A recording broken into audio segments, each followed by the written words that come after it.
नमस्कार, मैं हूँ मनविंदर। एमबीएन नेटवर्क पे आप सभी लोगों का बहुत स्वागत है। राजनीति परसेप्शन का ही तो खेल है, यानी अपना प्रभाव बनाना है। आपको एक बार बात को कहना है, 2 बार कहना है, 10 बार कहना है, इतनी बार कहिए कि वो लोगों को सच लगने लगे। लेकिन अब वो दौर नहीं रहा और केजरीवाल ऐसे फर्जी परसेप्शन बनाने में बहुत माहिर है। लेकिन झूठ कहते हैं ना, झूठ के पैर नहीं होते हैं और झूठ का परसेप्शन धीरे-धीरे अपना असली रंग दिखाने लगता है। और अब वो वक़्त आ गया है, इसे आप इस तरीके से समझिए कि ये जो कहानी बनाई गई विधायकों की खरीद-फ़रोख्त की और यहाँ तक कह दिया गया कि उनके पास प्रूफ़ भी हैं। यानी कि खरीदने वाली पार्टी है बीजेपी और प्रूफ़ है आम आदमी पार्टी के पास। अब जब कोई ऐसी बात ही नहीं है, ये केवल शिगूफ़ा इसलिए छेड़ दिया गया क्योंकि अरविंद केजरीवाल बड़े परेशान हो रहे थे। आए दिन उनको नोटिस दिए जा रहे थे ईडी की तरफ से। अब तक उन्हें 5 नोटिस दिए जा चुके हैं और हर नोटिस को वो बताते हैं इल्लीगल, अमान्य और साथ में अब उन्होंने ये कहानी जोड़ दी कि बीजेपी उनके 7 विधायक खरीदना चाहती है।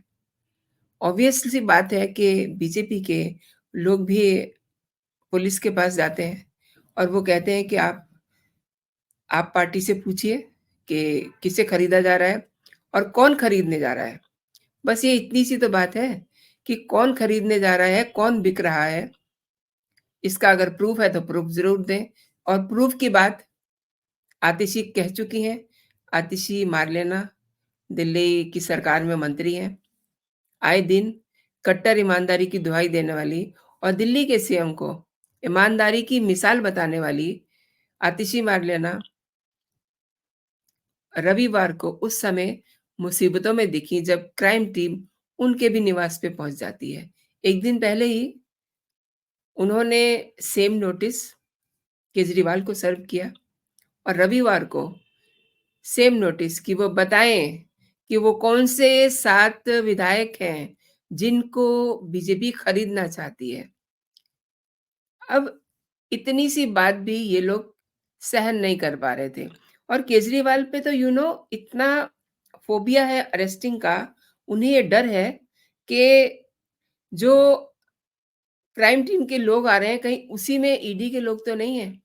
वो तो बाहर ही नहीं निकले और बाहर उनके दरवाज़े के बाहर, उनके स्टाफ के बीच में और क्राइम टीम के बीच में झगड़ा हो रहा है, बदजुबानी हो रही है। आपस में एक-दूसरे को वो लोग तू-तू, मैं-मैं कर रहे हैं। उनका एक स्टाफ कह रहा है कि आप कौन होते हैं? आप इस तरीके से कैसे कर रहे हैं? आप हमको नोटिस दीजिए।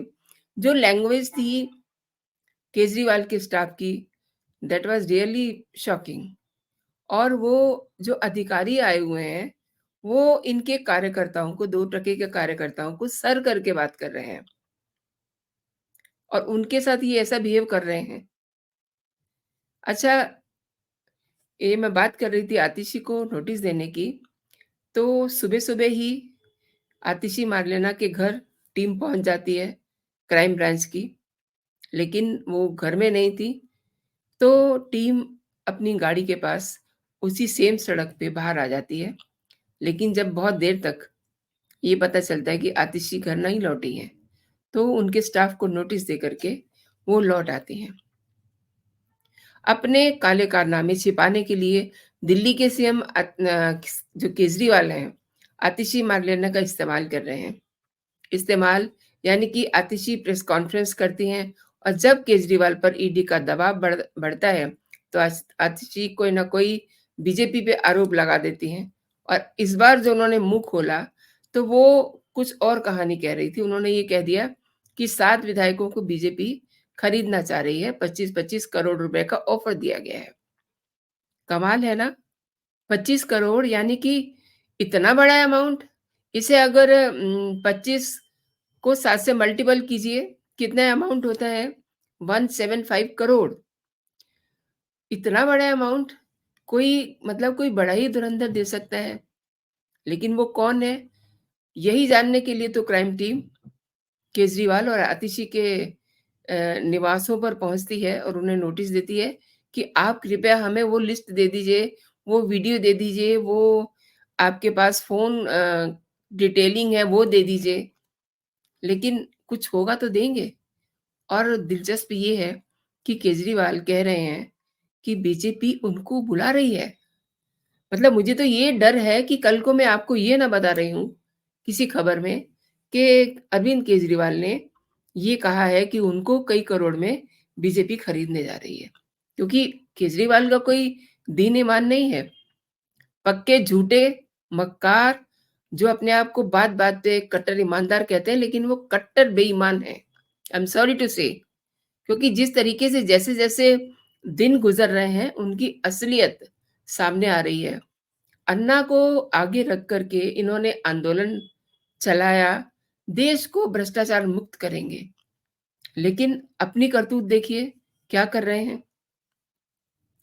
मैं आपको बताऊँ, दरअसल आतिशी मारलेना और सीएम अरविंद केजरीवाल ने पिछले दिनों ये जो आरोपबाज़ी की थी, विधायकों की खरीद-फरोख्त की, अब इसको बीजेपी के जो लोग हैं, जो नेता हैं, उन्होंने इसको बहुत सीरियसली लिया और उन्होंने इन आरोपों को गंभीरता से लेते हुए पूरे मामले की जाँच करने की अपील की पुलिस से।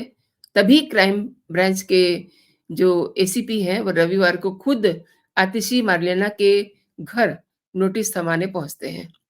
इसी बीच ये भी पता चला कि क्राइम ब्रांच ने दिल्ली के सीएम अरविंद केजरीवाल को जो नोटिस दिया है, उसमें केवल 3 दिन दिए हैं कि 3 दिन में वो जवाब दें। अब ये भी पता चल रहा है कि सीएम केजरीवाल से भी इस मामले में सबूत देने को कहा है और आतिशी मारलेना, जिन्होंने प्रेस कॉन्फ्रेंस में ये कहा था, वो भी इसके सबूत देंगी, क्योंकि इन्होंने खुद ही कहा था कि हमारे पास सबूत है। तो ऑब्वियसली क्राइम टीम अब सबूत माँग रही है। अब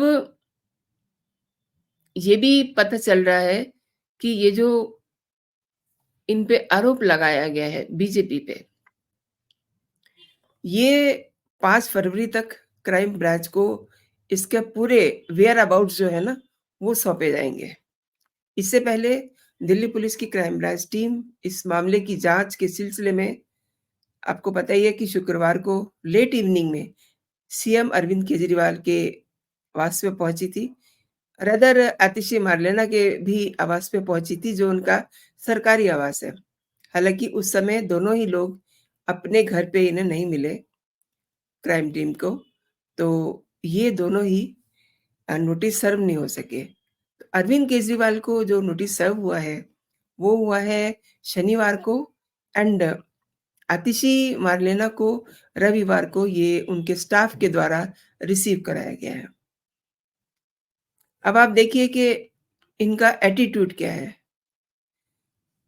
3 फरवरी को करीब-करीब 5 घंटे तक सीएम के रेज़िडेंस पे टीम के बीच में और स्टाफ के बीच में तू-तू, मैं-मैं होती रही। एक तरफ तो जो स्टाफ के लोग हैं, वो धमका रहे हैं क्राइम टीम को, और क्राइम टीम के जो बड़े ऑफ़िसर हैं, वो उनके स्टाफ को सर करके बात कर रहे हैं। लेकिन जो स्टाफ का एटीट्यूड था, वो बिल्कुल एग्रेसिव था। यानी कि वो शोर मचाएँगे लाइक संजय सिंह और ये टीम भाग जाएगी। यानी कि वो एक सीन क्रिएट करना चाह रहे थे कि कुछ ऐसा हो जाए ताकि सारी बात जो है इस क्राइम टीम पे पड़े। अच्छा, इन लोगों को ये पता चल गया था कि क्राइम टीम इनके रेज़िडेंस पे आने वाली है, दोनों ही लोगों को, अरविंद केजरीवाल को भी और आतिशी मारलेना को भी। तो ये उस समय अपने घर से हट जाते हैं। अब केजरीवाल को अपनी अरेस्टिंग का इतना फ़ोबिया है कि वो ये समझ रहे हैं कि क्राइम टीम के भेष में कहीं ईडी ना आ जाए और उन्हें अरेस्ट करके ना ले जाए। ये इतना डर बैठा हुआ है इनके दिमाग में, और इस बात की शिकायत भाजपा की इकाई ने दिल्ली पुलिस में की थी, संजय अरोड़ा को की थी शिकायत। अब जब बीजेपी की शिकायत आई तो ऑब्वियसली इसमें जाँच होनी ही थी, और जाँच का पहला कदम था नोटिस दिया जाए ताकि सामने वाले को भी अपनी बात कहने का मौका मिले क्योंकि उन्होंने ये कहा है कि उनके पास प्रूफ़ है। तो एक लाइन में उनसे प्रूफ़ ही माँगे गए कि आप प्रूफ़ दे दीजिए, ताकि हमें पता चले कि वो कौन से 7 विधायक हैं और कौन लोग उनसे कॉन्टैक्ट कर रहे हैं। 2 ही तो चीज़ें हैं, 2 ही चीज़ें हैं। एक तो 7 विधायक कौन हैं, उनके नाम की लिस्ट, कौन लोग उनसे कॉन्टैक्ट करना चाह रहे हैं, कौन लोग उन्हें खरीदना चाह रहे थे, इसका पता चल जाए, लेकिन नहीं। दरअसल बात ये है कि अरविंद केजरीवाल इस समय ईडी की जो जाँच है, जो शिकंजा है, उससे बचने के लिए हाथ-पैर मार रहे हैं। उन्हें ये पता है कि अब उनका वक़्त आ गया है और 3 दिन में उनको नोटिस का जवाब देना है। ये तो हुई क्राइम ब्रांच के जवाब की, लेकिन ईडी को तो वो डे 1 से ही इग्नोर कर रहे हैं और हर नोटिस को बता रहे हैं कि ये नोटिस जो है, ये अवैध है, इल्लीगल है, अमान्य है। यानी कि किसी भी नोटिस में उनको सीरियसनेस दिखाई नहीं देती है। तो अब बहुत ज़्यादा इनके नाटक होने के बाद ईडी भी सख्त होने जा रही है। उन्होंने कोर्ट में अपील कर दी है इनकी गिरफ्तारी को लेकर के कि ये इस तरीके से नोटिस को इग्नोर कर रहे हैं, लिहाज़ा उन्हें बताया जाए और ऐसे केसेज़ में होता ये है कि फिर कोर्ट के ज़रिए पूछताछ होती है, end of the day arresting होती है। आपने अभी देखा ही है किस तरीके से झारखंड के पूर्व सीएम हेमंत सोरेन को वो भी बहुत भाग रहे थे। करीब उनको 9 नोटिस दिए गए थे और 10वें नोटिस पर उनको दबोचा गया था। उनको पहले झांसी में ट्रेस करने की कोशिश की गई ईडी के द्वारा। जब वो वहाँ नहीं मिले तो दिल्ली के उनके आवास पे ईडी की टीम पहुँचती है, वहाँ भी नहीं मिलते तो वापस उनको झांसी से दबोचा जाता है। लेकिन उन्होंने कहा कि मैं नेक्स्ट डे आपके सामने पेश हो जाऊँगा। तो वो नेक्स्ट डे आ गए, लेकिन उस दौरान उनको चारों तरफ से ईडी ने घेरा हुआ था कि ये कहीं से फरार ना हो जाएँ क्योंकि बीच में वो करीब-करीब 41 घंटे के लिए फरार भी हो गए थे। तो यही हाल, यही कहानी यही तरीका केजरीवाल के साथ भी प्रयोग करना पड़ेगा ईडी को क्योंकि इनके भी जो रंग और ढंग है, वो हेमंत सोरेन से अलग नहीं है। ये भी वैसा ही अपना दिखा रहे हैं रंग-ढंग, जैसा कि हेमंत सोरेन दिखा रहे थे। भाग रहे हैं, लेकिन मतलब बात ये है कि दिल्ली के सीएम कब तक भागेंगे? कब तक बकरे की माँ अपने खैर मनाएगी? एक ना एक दिन तो पकड़े ही जाएँगे। तो अच्छा होता कि केजरीवाल अपनी गरिमा को बनाए रखते और खुद ही अपनी ईमानदारी का सबूत सामने जाकर के देते।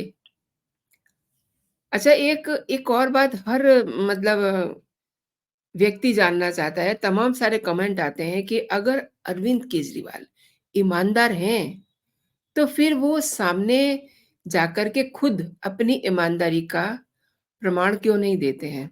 क्यों इतनी कहानियाँ कह रहे हैं कि बीजेपी हमारे विधायकों को खरीदना चाहती है, बीजेपी ने हमारे पीछे ईडी लगा दी है, बीजेपी हमारी सरकार गिराना चाह रही है, बीजेपी हमें जीने नहीं दे रही है, बीजेपी हमें मरने नहीं दे रही है। अरे! आप हर 2 घंटे के बाद तो आप ट्वीट करते हैं, हर दिन में 4 बार आपके लोग प्रेस कॉन्फ्रेंस करते हैं, अपनी बात कहते हैं, लेकिन आपके लोगों को अपनी बात कहनी भी नहीं आती है। वो जब अपनी बात कहते हैं तो फिर झूठ बोलते हैं। यानी कि मुँह खोलेंगे और गोबर ही करते हैं हम, सॉरी टू से।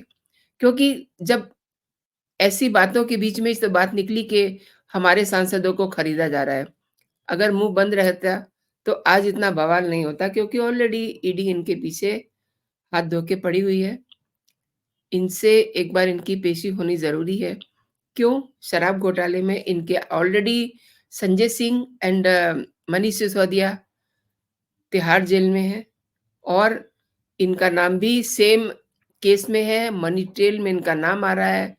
वो इशारा कर रही है मनी ट्रेल कि इनका भी उसमें उतना ही योगदान है, उतना ही इनका कारनामा मिला हुआ है जितना कि संजय सिंह और मनीष सिसोदिया का है।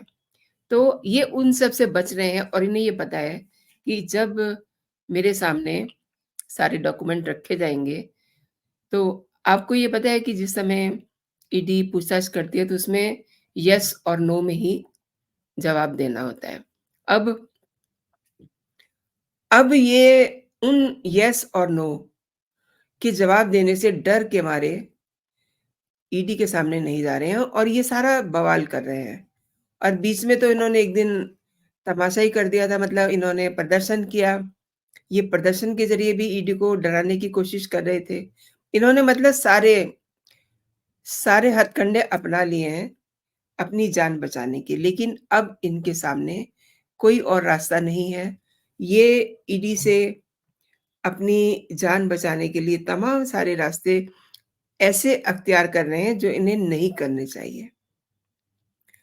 तो अब मजबूरी में कहिए या कि मतलब सख्ती का एटीट्यूड दिखाते हुए कहिए, ईडी अब कोर्ट में पहुँच चुकी है, कोर्ट के ज़रिए इन्हें घसीटा जाएगा। तो दोस्तों, आपने पूरा वीडियो देखा, बहुत धन्यवाद आपका। मैं चाहूँगी कि अगर आपको मेरे कंटेंट पसंद आ रहे हैं तो मेरे इस वीडियो को लाइक कीजिए, इस पे अपनी टिप्पणी भी ज़रूर दीजिए।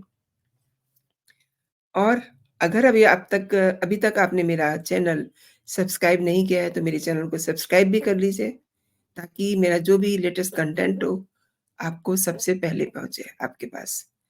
तो अभी के लिए इतना ही दोस्तों, आप अपना और अपनों का ख़्याल रखिए, खुश रहिए, स्वस्थ रहिए। जय हिंद, जय भारत।